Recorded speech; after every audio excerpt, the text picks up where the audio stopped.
Oh, I'm one right. When it's up, Mayor, I'll start this presentation. Good evening, welcome to the Board of Education meeting for, what is it, January 18th already? 2000 call to order.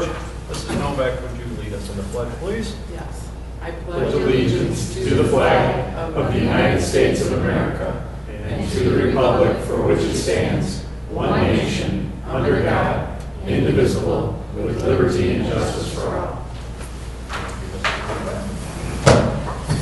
Next, we will move to public comment. I do have one public comment card tonight, so I need to read the board statement.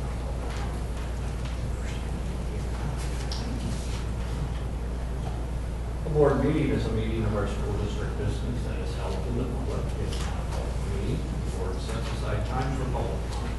It's not an open forum and request presenter to address the board. The board will not respond to those making public comment, but may direct the superintendent to follow up with the presenter.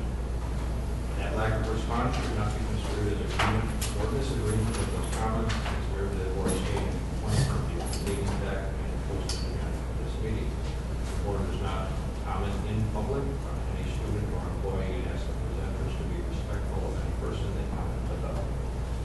Getting that out of the way, we do have one public comment card, and Ann Komarski, welcome.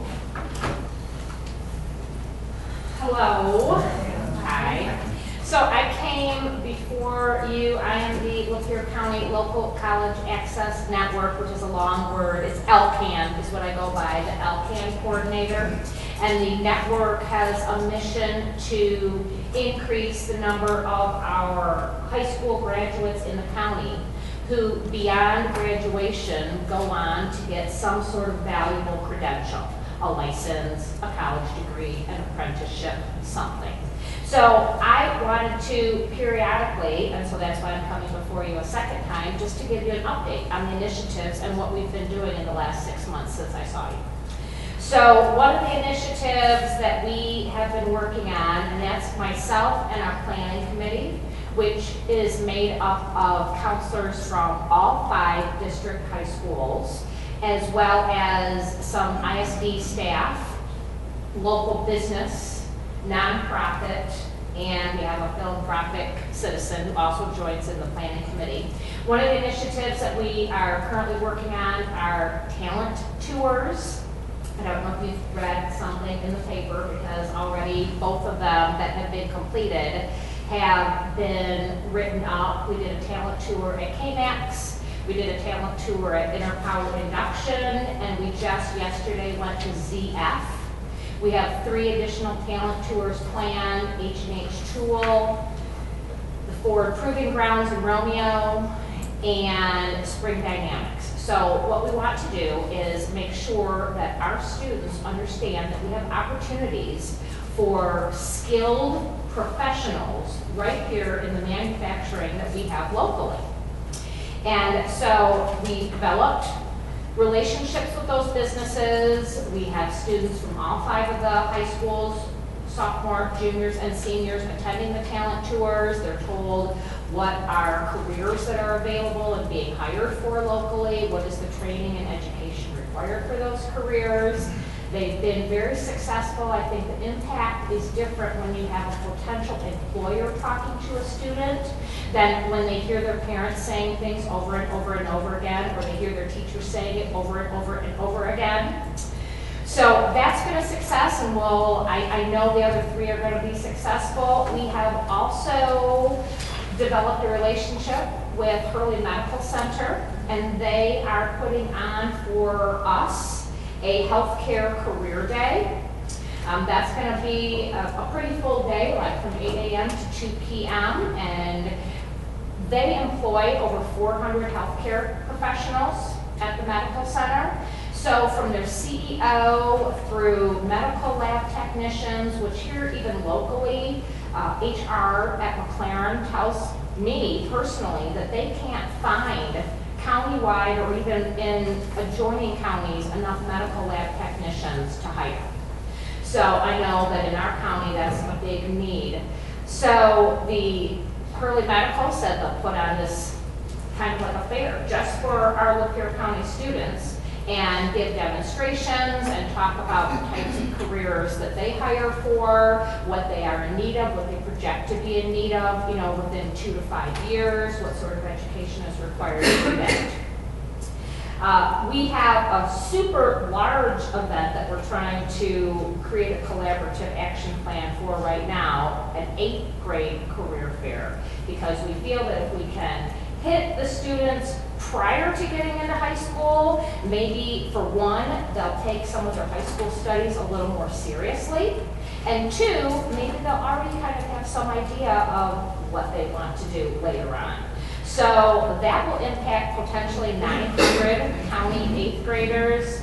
The collaborative action plan that we're working through right now is going finite detail by detail because we want to put on a really great event. We don't want to just have one just to say we had it. So that's just still in process, but we are futuristically looking to do that in spring of 2019, not this coming spring.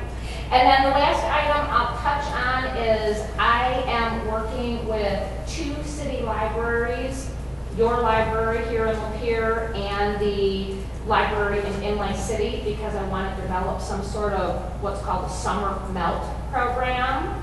A lot of our students, they're all gung-ho to do something, and then they graduate and they don't have those counselors and those teachers on a day-to-day basis to turn to or ask questions of. They're not sure, how do I get into this apprenticeship program? How do I, consider filling out my financial aid? So I am going to start some workshops at least those 2 local libraries. I'd like it to get bigger, but I'm starting with the 2 of them, where in June, July, and August, there's a place for those students and parents to go to ask questions, since we don't have the counselors right there in session, or the teachers. So my plan is to periodically let you know what I'm doing. So every few months I plan on coming in. I also have developed for my leadership team, Mr. Wandry is on our leadership team, so he is receiving our monthly newsletter. But you have my email on that card, and if anyone on the board is interested in monthly receiving that newsletter, all you have to do is email me and I'll get you on. Great. You're welcome. Thank you very much. Thanks, Ann. You're welcome. Okay, that moves us for a presentation tonight. Thank you, Mr. President. This time I'd like to introduce Mr. Rader to, we've had lots of info in the news on this, a lot of cluttered communications about timeline and the specificity of which is a little muddled. We thought it timely to provide you with an update of how this process is going to work should members of the community who are current or former employers approach you about, hey, what's the deal? When am I getting my money? We need to have enough information to be dangerous as it relates to this topic. We are at present directing calls to this office to field them and to process questions for current and former employees. Mark will share with you a little bit about the background of this issue, the legality associated with it, some of the communications that we have disseminated to our staff, but then also some of the complexities as it relates to distributing these funds when you're talking about ORS, when you're talking about the distribution of state aid payments, and you're talking about tracking down former employees and where they live and making sure that the dollar amounts are accurate, then end up with ORS's figures. It's quite complex. So this is an issue that all districts across the state are dealing with. Mark has his finger on the pulse of the issue with all the talking head organizations, MSBO, ORS, and he's been a part of some conference calls and some seminars, and he'll be, he is the resident, shall I say, expert, and all questions can be answered by Mr. Rader. So with that, take it away. Very good. 3%. So really what this is contribution to the employee, retired, and healthcare portion of our pension system. It started way back in 2010. So there's a lot of confusion because for a lot of years it sat in the courts and bounced back and forth in the courts. So a lot of folks kind of forgot about it. Some people wrote it off. Myself, never see the money again. Didn't really think we'd see it. And so what happened was originally when you were working, this is only active employees who worked between July 1, it's not even work, received payroll between July 1 and September 30th, 2012 from a district, that 3% was withheld from your gross wages and submitted to ORS. Okay. Is it September 3rd or September 30th? September 3rd, 2012.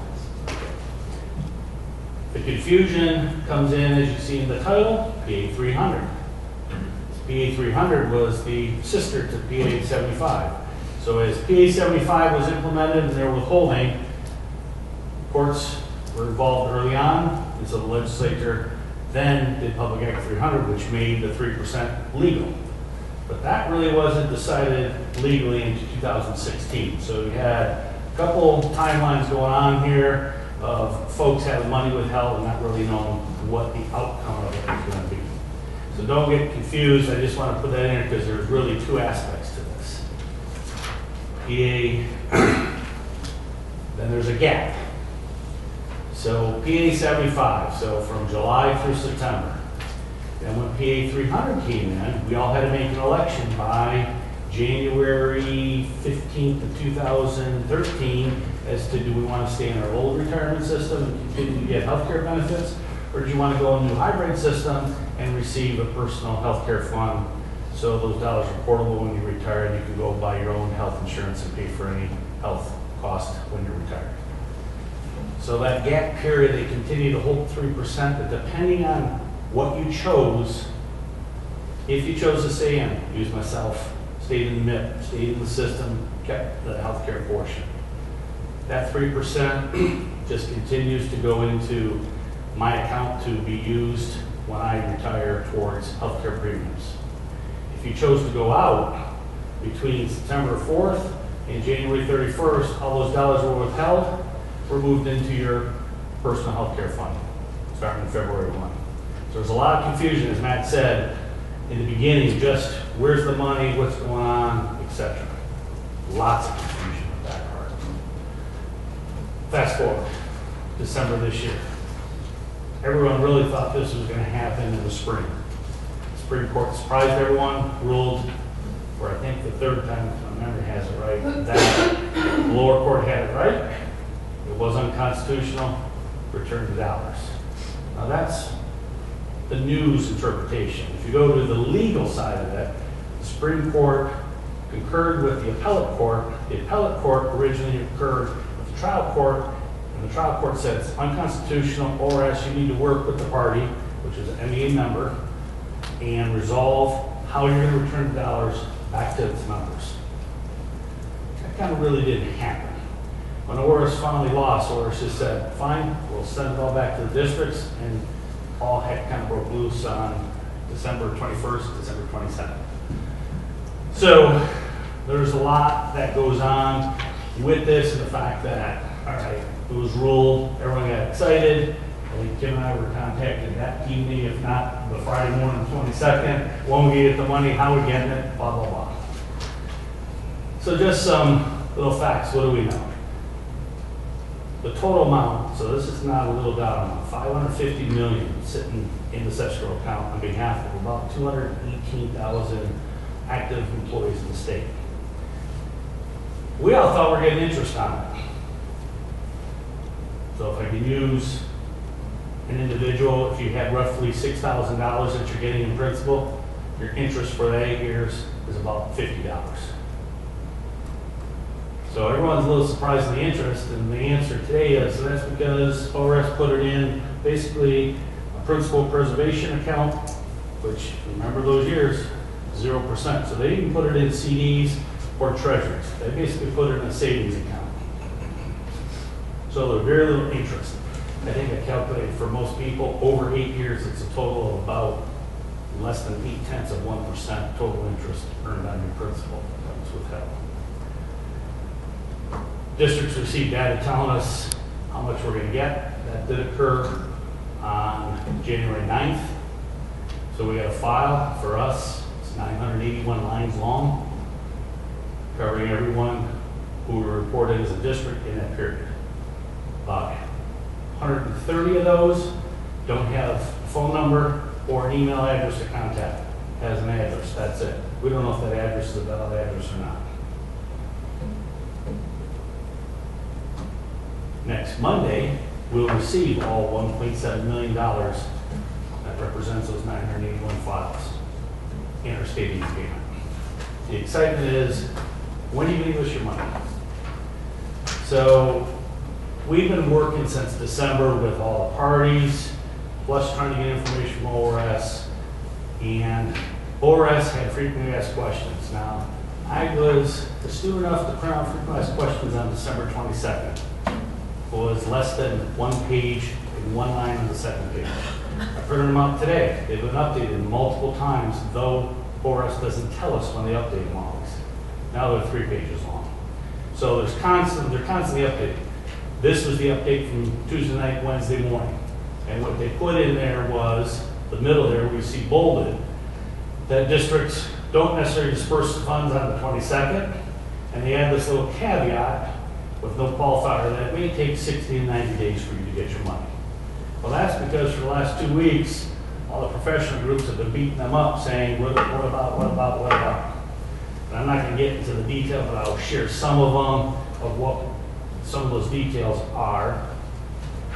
Oh, Matt did that.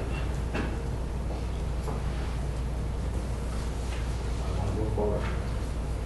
It's going forward here, let me, how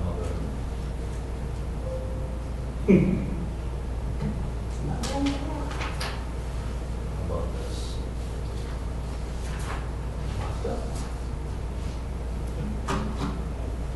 I reckon we need 60 to 90 days to see what the next slide is. Yeah. No, actually, we don't. Yes. That's weird. Hold on. Try it now. There you go. So if I go back, on December 22nd, when it first came out, we sent out an all-staff email, basically very limited information. Here's what we know. We knew then sometime in January we're going to get the file.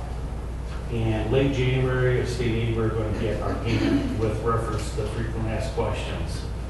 January 8th, last Monday, we met with all the union bargaining leaders. We still didn't know, and that's because this week there was a financial strategies conference in Grand Rapids. Both MDE, ORS, the legal, and the accounting firms were all presenting on Tuesday and Wednesday. We thought we'd get answers. Well, we got some answers. We don't have all the answers. So we have those 2 communications so far. We'll have more coming up here. The accounting issues, the tax issues, and the other issues. I could go on for about 2 hours about all those. So the accounting issues, just to give you flavor. You know, we talked about FID, which is our financial information data we have to send to the state. We have to follow a prescribed set of rules for that. That's usually dictated by MDE through a committee called the 1022 Committee. They just started looking at it last Monday. Tax issues are payroll tax issues. So give an example.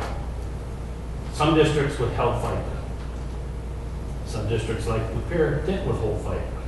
Some subjected to federal, state, and local tax, some didn't. Some started 2010 withholding FICA and then changed mid-2-year, 27-month cycle and stopped taking it. There are about 50 different ways that districts treat this, and hence there has not been one cohesive answer as to how, because the answer from ORS is, depends how your district handle it. You gotta go talk to your district. Which is a lot where the confusion is, because you have prior tax years, you have retirees, you have deceased members of your staff who will be in this list. We don't know if it's cash basis for 2018, or is it really considered wages back in 2010-12, and you gotta amend the returns. So that just gives you a flavor of why there's so many accounting and tax issues going out there. As well as other issues, which is the interest earned. So the interest is passed to us, we don't know how to report it, because from a taxing legal issue, we weren't the body that earned it on our EIN number, so we don't know how to report it. Do we put on a W-2? Do we put on a 1099? So this is all the things that have been going on for a couple of weeks, still being hashed out. To give you an example of why we can't answer the question, when are you going to get my check, and what's it going to look like? So our next steps. So We know this week, today was an important date, first bullet. MEA, ORS, and the trial judge were meeting today. ORS yesterday, when I asked the question, why are they meeting, what's the outcome, said is to check the box. Well, what we know is going on is there's legal fees that MEA is trying to get back from the case since they've won now. We also know that they're questioning why are the districts having to deal with the interest and why is the ORS issuing the checks and not local districts. Haven't seen anything, I just was looking before I came to the meal. NDE said yesterday they have further guidance on how to account for it. ORS said maybe we'll have an answer after today, maybe next week with regards to the interest. So we really don't know how to treat all of it yet. We kind of got an idea, but we don't. And then Eric was there presenting, so we all know Eric from Plant Moran, and they gave us probably about 70% of the accounting answers, and they're still waiting for some answers. So there's a lot yet to happen, hopefully within the next couple weeks. Now let's talk about what we have to do. So we got this file. What we have to figure out is myself, Matt, we weren't here. We had to go back and look at the payroll files back then to see how did the district treat it. Did we tax it? Did we withhold FICA? Did we treat it consistently for all 27 months of the period? Did we not? So that's the first thing we have to do. Second is to then kind of see what's in that report. So I kind of looked through it. We know we have active members who are current Lapeer employees. We know we probably have active members for those of us who know folks who may have left the district and went to another district, but their name is on ours, so we know they're still active out there. We've got retirees, and we have, I think the last count, I think we're up to maybe 5 deceased members that are on that list. That's a big one from a tax issue because we don't know who to issue the check to. Do I issue it to the deceased employee? Do I issue it to their state? Do I issue it to their surviving spouse who may be getting their pension? There's a lot of dialogue yesterday with ORS, and they couldn't tell us anything. They said, ask your legal counsel. So you'd have to give it to somebody that resigned and left the district and maybe started a career path too, correct? You have to give it to No. that individual? Not necessarily. If they worked during that time period? If you left and you decided to take full distribution of your retirement account, vested or not vested, your name won't be on that list because your money's gone out of your account. There's no money in your account. ORS would have dealt with that. So what we have to do tomorrow is craft a new communication to the employees with what we know today, get that out, update our website because our website refers to what we knew back in December, still last Monday. Go to ORS website, go to your My account, which is your personal retirement account, update your address so they have the correct address. But we know as of yesterday, ORS pulled their file as of last Tuesday, and they're not pulling the file again. So anyone who didn't update their address before last, probably Monday, because I don't believe they did on Tuesday, they sent us Tuesday morning, they're not updating the address. So we got to update that part of it. So we've got some internal stuff that we have to update communications and then wait and see what the outcome of the legal matters are and continue to do emails and update the website. Part of the problem is how do you communicate? We have so many people spread out. So right now we've done all staff for current employees and we've done the website for everyone who's no longer an employee here, or at least they can go and find out what we know today. So we know a lot and we don't know a lot. Stay tuned. Questions? Just to throw another piece in here, there's a cost to this district of the time that it's going to take to go through all of these records for here to produce more and more communications. Yep, all of us. I think we should track that. We have, and look this week with Kim, last week it was about 3/4 of an inch of employees, prior employees notifying us. We're probably going to have, before we're done, a couple hundred that we're going to have to enter into our system somehow. Maybe as many as half of them. 400 number, because we don't have them in our current payroll system, so we'll have to put in social security number, address, all of the attributes in order to produce a check for them so that we can report it on 2018 W-2s. So you're right, there's a lot of work and time still to See be a burden done. on the Taking district. them away from their regular. So this, And that's part of like why I happened to go to the revenue conference last Thursday, and MEA representative was there in a meeting that I attended after the revenue conference that we had discussion on this. And they're fighting that point of why do the districts have to do all this work when it was over us who started? It's not like you're an employee of the state and they can just say, Right. your job, do it. so The second thing, I'm sorry, one other thing, is there a process set up for anybody claiming discrepancy? Because if locally we have to handle every complaint, now you're really talking about an enormous amount of time doing research. No. Here's the answer ORS gave yesterday. You have the detailed records, employer, us. You could go and do a reconciliation of your 27 months of reporting. In our case, it would be 54 pays over that 27 months because we have 2 days a month. And tie it back into the report and see if it ties out to the $1,700,000 plus in principal. If it doesn't, ORS said we have an employer website, email, send your inquiries to us and we'll get back to you. Sorry. But that is one of our concerns is how to reconcile. Do we take the data verbatim and send it out? And then you're right, we're correcting W-2s, we're correcting checks, we're doing everything after the fact 2 or 3 times, or do we slow down long enough to figure out a process to validate that's based statewide so we're not doing something different from someone else and then issue a check? I can tell you that, I mean, Mott has said it's going to be 90 days because they're going to the original record. But my question is, this becomes taxable income more than likely. Are they going to charge retirement on this No. one? No. Okay, so you're not going to have to pay the retirement percent. But FICA, you could end up having to pay, Yes. which is a cost of the district. All depends how it was Depending on taxed how Mott originally. handled it in the original with. Right, but for you guys, I mean, no, I'm just saying for you. Your- What happens, could this be a cost for the district? 1.7 million Oh, times 7.65%. right now it will. We got pretty good evidence that we don't think any of it was FICA withheld So you didn't originally. have that in the budget for $133,000. to pay because of the tax. Now, And that's ORS not is including saying your it's time. not- It's What's not that? including your time.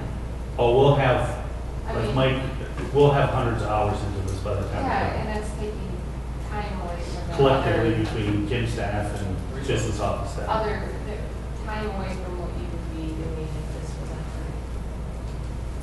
So this could cause some districts to be in huge trouble if they had a huge, right, I mean, for their, they have that budgeted. Well, I glossed over, it. There's a lot of counting issues. So there is maintenance of effort with special ed.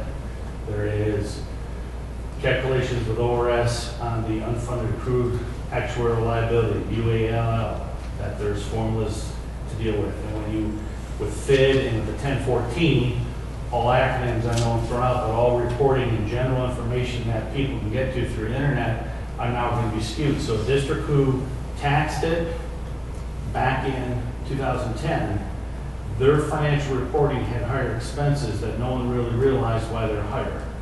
So I always have cautioned folks, when you look at 1014 and FID data, you really don't know the detail behind it. And when you talk about some districts, these are sizable dollar amounts that will make a difference in financial reporting, especially when you look at the top tier districts size-wise and payroll-wise. So does this mean you have to go back and track to the employee level? Because honestly, the employee could have been over their cap for FICA and then you wouldn't be responsible for it. The accounting right now is it's going to be treated as a cash, we're a cash basis employer. It's 2018, so it's based on where we're at now in 2018. You gotta stop unbelieving. But we have a lot of other issues related to our business of reporting that we're concerned about, that we've raised for us, that they did not think about.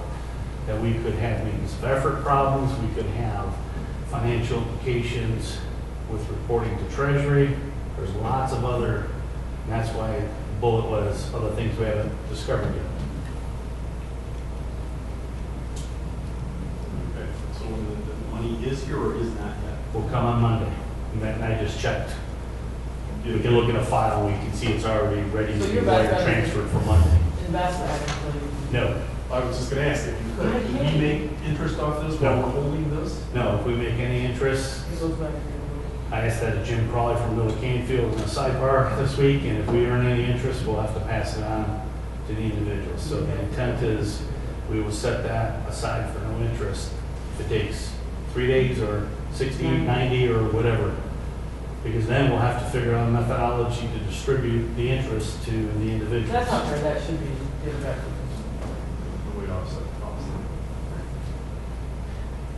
The district's main page right here, you can see it right above Opportunity Night, that we, says the employees can click here for important information regarding the 3% interest contribution refund, so we do that. Takes them to this page, and it gives them some detail, some of the latest news, things that are happening, directs them, email Lisa McKaylee in Kim's office, update their current mailing address.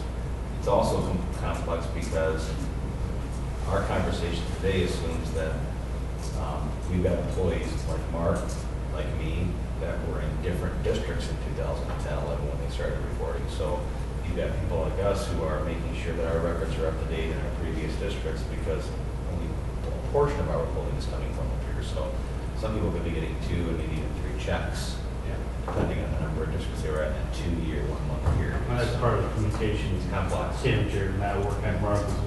We were informed that individuals will receive that email from ORS directly Friday night or Saturday morning this weekend. So my guess is both Kim's office and my office on Monday will get inundated with emails or phone calls saying, now when they know how much they have, what am I getting? Right now, no one knows. They just know it's happening, but they don't know the dollar amount. But as soon as they see the dollar amount, they're going to up the evening. Maybe an off-the-wall question, is there any, because I have no idea what this would look like, but is there any movement in the legislature to try to pass some other legislation and capture these dollars before they get distributed?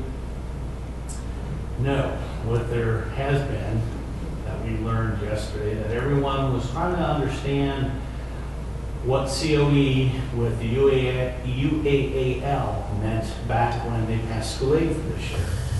And so, if you remember, the retirement system for years, we had been complaining about their investment protocol at 8%. So now they've adjusted it down to 7.5%. They also assume in their actuarial numbers that districts' reportable wages are growing by 3.5% a year. There is now a calculation that kicks in starting with the base year of 2017, so our financials as of June last year, where they're going to take our reportable wages. They'll compare it to 18's wages when we're done.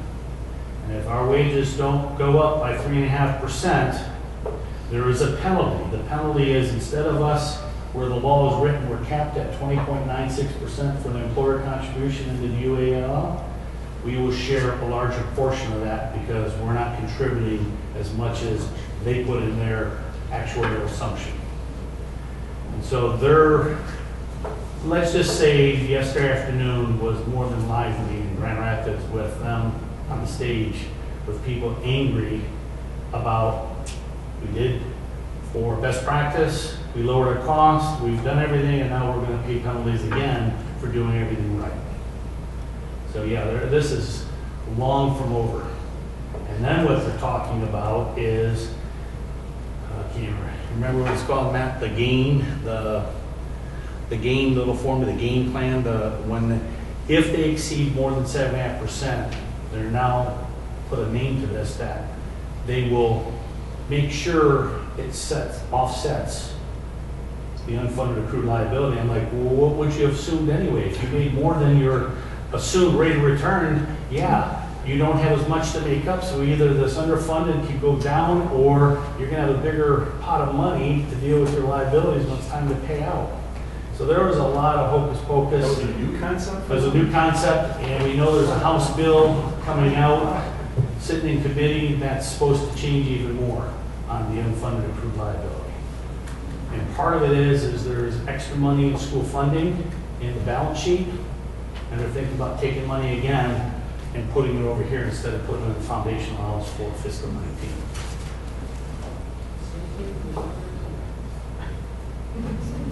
Yeah, follow the hand. So I believe it's not done. Yes, Mike.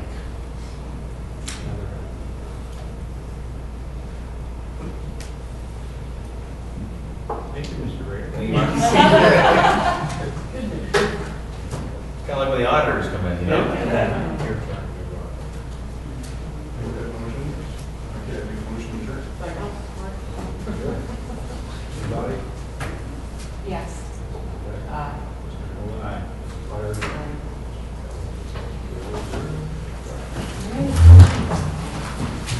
This is, you're sorry. Yeah.